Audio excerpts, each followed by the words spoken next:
Hai, saya Ananda Sukarlan, saya pianis, komponis, biasanya di Spanyol, tapi ini saya ke Makassar untuk konser dan sekalian ternyata ulang tahunnya Tribun Timur yang ke-16. Jadi saya ingin mengucapkan selamat dan bangga sekali dengan Tribun Timur yang ratingnya luar biasa tinggi ya. Gak gampang di zaman-zaman seperti ini tetap bisa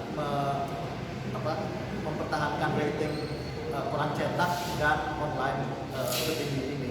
Dan saya juga senang banget dan bahagia banget bahwa sering tweet-tweet saya yang aneh-aneh, yang gila-gila itu juga suka diambil oleh Tribun.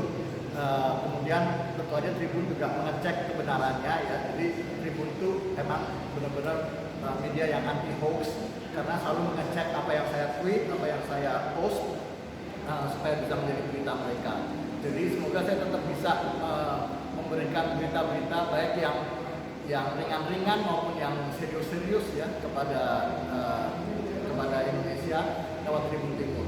Selamat ulang tahun Tribun.